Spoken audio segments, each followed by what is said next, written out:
Salam dalam kasih Tuhan kita Yesus Kristus. Kami sampaikan kepada kita sekalian di program Lamb and Light.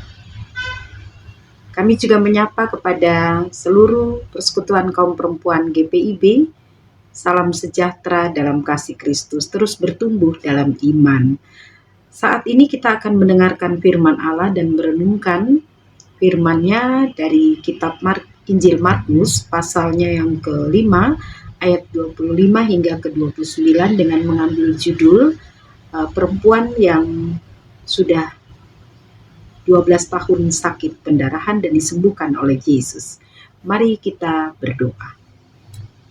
Bapa Surgawi, kami terima kasih untuk terus dituntun Tuhan di dalam kasih-Mu. Kami terima kasih Engkau membentuk kami menjadi perempuan dengan seluruh kekuatan, dengan seluruh kesanggupan dan kemampuan memenuhi panggilan pengutusan di bumi ini, di keluarga kami, di gereja dan masyarakat.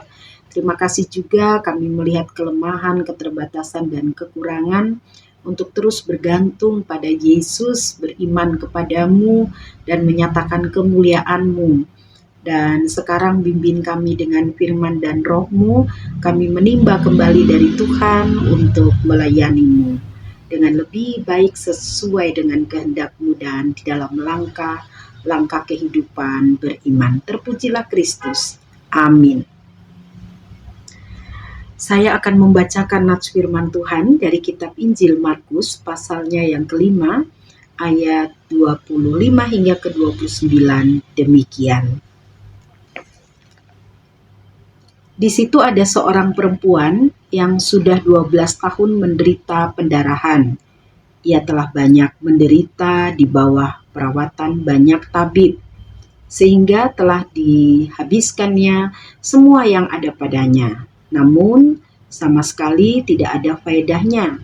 Malah sebaliknya keadaannya makin memburuk.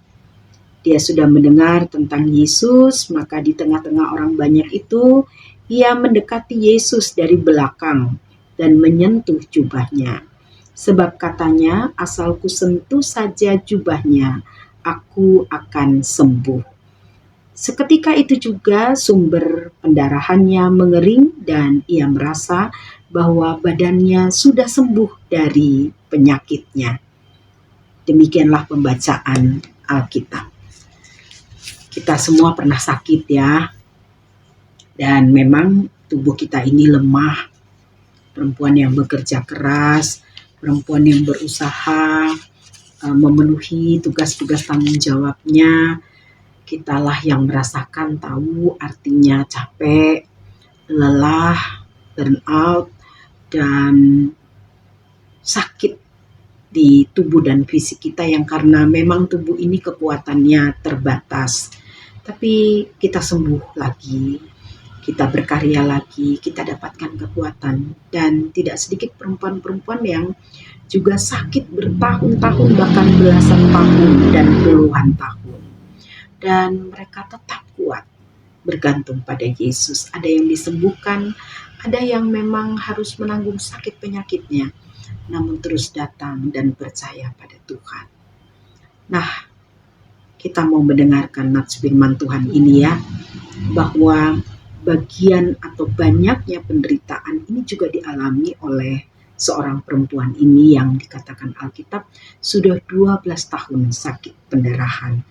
Ada 4 hal paling tidak apa yang dialaminya. Yang pertama adalah ia sudah sakit 12 tahun, itu berarti cukup panjang waktu dan cukup lama. Dan kemudian itu juga adalah sakit yang berat baginya karena terus mengeluarkan darah. Lalu yang kedua adalah dia sudah berupaya, perempuan ini, untuk berobat. Dia ada kata tabib, untuk menyembuhkan dirinya. Tetapi dia pergi dari satu tabib ke tabib yang lainnya sampai semua atau uangnya habis. Sehingga telah dihabiskannya semua yang ada padanya. Alkitab mencatat demikian, namun sama sekali ia tidak mengalami kesembuhan, malah keadaannya semakin buruk. Hal yang berikutnya adalah pasti ia mengalami juga tekanan batin, dia mengalami penghinaan karena pendarahan di zaman itu. Orang-orang yang sakit pendarahan diperhitungkan sebagai orang yang buruk, orang yang najis, haram, dan tidak seorang pun mau mendekati mereka. Mereka juga tidak diizinkan untuk masuk ke dalam bait Allah karena mereka tidak tahir. Kondisi yang seperti ini sungguh membuatnya tertekan pastinya. Mengapa? Selain itu juga dianggap sebagai perempuan yang berdosa. Nah, hal yang lain adalah bagaimana ia menghadapi segala sesuatunya sendiri. Alkitab tidak menceritakan apakah dia didampingi oleh anaknya, apakah ada yang memperjuangkan dia, apakah ada sesama perempuan yang mendampinginya, tidak dijelaskan. Tapi yang jelas adalah bukan hanya penderitaannya, bukan hanya kesulitan-kesulitan hidupnya. Alkitab juga mencatat tentang proses bagaimana kehidupan spiritualitasnya. Rupanya perempuan ini bukan hanya menderita atau banyak menderita, tetapi juga di tengah penderitaannya dinyatakan bahwa dia juga mendengar tentang Yesus. Yesus yang bagaimana? Yesus yang mengajar, Yesus yang menunjukkan jalan kebenaran, Yesus yang penuh kasih, Yesus yang menyembuhkan, Yesus yang peduli, Yesus yang menolong orang banyak, Yesus yang menyelamatkan. Dan bukan hanya itu, dia punya iman yang tumbuh dari pendengarannya, sehingga membuat ia melangkah. Dan di dalam nats ini dikatakan bahwa di tengah-tengah orang banyak, ia berusaha mendekati Yesus dari belakang dan menyentuh jubahnya. Jadi mendekati Yesus dari belakang, tidak dari samping, tidak dari depan, tetapi dari belakang. Apa yang dia rasakan? Apa yang dia alami? Dari belakang pun ada orang-orang banyak mengikuti Yesus. Apa ada kesempatan perempuan ini ya untuk menjamah ujung jubah Yesus? Dan memang ia berusaha untuk mendekati Yesus. Ia menyentuh jubahnya dengan iman. Dan itu ada di ayat 28 dikatakan. Katanya, asalku sentuh saja jubahnya, aku akan sembuh. Ini iman yang luar biasa. Sesuatu yang sangat mengesankan tentang penderitaan perempuan ini, tentang kondisi fisik dan psikis dan ekonominya yang sangat lemah, tentang kehidupan sosialnya yang seperti apa dengan semua apa yang dia tanggung. Tapi ia belajar di tengah keadaan yang demikian untuk melangkah, untuk bergerak, untuk berjalan dengan iman. Bergerak dengan iman karena dia mendengar Yesus, dia berjalan dengan iman karena keyakinannya. Itu tadi, asalku jamah saja jubahnya, aku akan sembuh. Orang yang mendengar firman, perempuan yang mendengarkan firman, perempuan yang beriman. Iman tumbuh dari pendengaran akan firman Allah, dan benar-benar itu mendorongnya untuk melangkah, bertindak dari apa yang dipercayai. Iman disertai dengan perjuangan dari pergolatan kehidupan beriman. Ini yang dinyatakan oleh perempuan ini. Dan Yesus merasakan ada yang menjamah ujung jubahnya, ada kuasa yang keluar dari dirinya, dan Yesus berbalik bertanya kepada orang banyak, siapa yang menyentuh jubahku? Murid-muridnya bilang, lah ini orang banyak. Dari mana kita tahu ada yang menyentuh jubahmu? Dan kemudian Yesus memandang sekeliling untuk melihat perempuan yang telah melakukan hal itu, dan perempuan itu menjadi takut dan gemetar ketika ia mengetahui apa yang terjadi atas dirinya. Dan perempuan itu tampil lalu sujud di depan Yesus dengan jujur. Perempuan itu memberitahukan segala sesuatu kepadanya Dan Yesus mengatakan, "Hai anakku, imanmu telah menyelamatkan engkau. Pergilah dengan damai dan tetaplah sembuh dari penyakitmu." Ini sesuatu yang luar biasa. Hai anakku, disapa untuk kita semua yang mengalami penderitaan fisik, yang mengalami kesulitan ekonomi, yang mengalami tekanan mental, yang mengalami masalah-masalah sosial kita. Apa langkah yang menarik?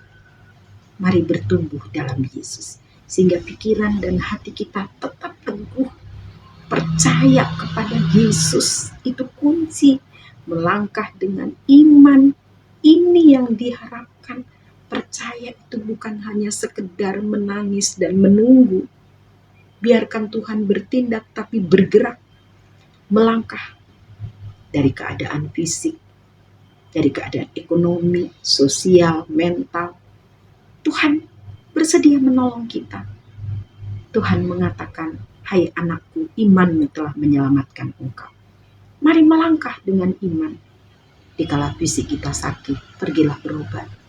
Makan makanan yang sehat, minum air putih, berjalan pagi, berolahragalah, beristirahatlah, punya waktu refreshing, pengembangan diri, dan jangan lupa istirahat. Pada saat kita mengalami kesulitan-kesulitan ekonomi, semua usaha kita pernah mengalami yang dinamakan gagal, mungkin ditipu, atau berbagai hal. Kesulitan-kesulitan di perjuangan ekonomi. Jangan menyerah. Mari, hai anakku, imanmu telah menyelamatkan engkau. Pergilah dengan damai dan tetaplah sembuh dari penyakitmu. Kita menginginkan hal ini, tapi memang harus ada yang dinamakan iman, harus ada yang dinamakan perjuangan iman. Dari pendengaran muncul di dalam hati kita sikap, tindakan, dan langkah iman. Mari berjalan dengan iman. Mari mendengarkan kebenaran sabdanya. Dan di zaman sekarang ini, orang sering bilang, udah gak ada lagi mujizat. Ada. Mujizat adalah bagaimana kita bertindak dari apa yang kita percayai, dan tindakan perbuatan Allah dari iman yang muncul kepadanya. Itu adalah mujizat. Setiap hari Allah sedia untuk menolong kita. Mujizat bukan hanya tentang kesembuhan, tetapi campur tangan Tuhan dalam hidup. Di berbagai aspek kehidupan, itu juga mujizat. Terpujilah Kristus, mari melangkah dan berjalan dengan iman. Dengarkan Dia, lakukan, hargai tubuh kita, jaga dan rawat baik-baik, lalu gunakan untuk kemuliaan namanya. Damai sejahtera menyertai kamu, tetaplah sembuh dari penyakitmu. Tuhan beserta kita. Mari berdoa. Terima kasih untuk sembuh dari sakit. Terima kasih untuk beriman dan mempertanggungjawabkan pengelolaan tubuh fisik kami. Terima kasih untuk merawat iman. Terima kasih untuk pengembangan diri. Terima kasih menjadi berkat di lingkup sosial. Terima kasih untuk menjaga jiwa yang tetap punya gaya hidup yang bersyukur dan percaya pada Yesus. Terima kasih untuk berperan support system terhadap mereka yang menderita di berbagai aspek hidup, terutama sesama perempuan. Terima kasih untuk terus boleh berkarya dan menguatkan satu sama lain. Terpujilah Kristus, kami percaya, kami mengasihi-Mu, dan kami tahu Engkau bertindak dan berbuat, mendatangkan kebaikan bagi kami semua. Terpujilah Tuhan. Amin.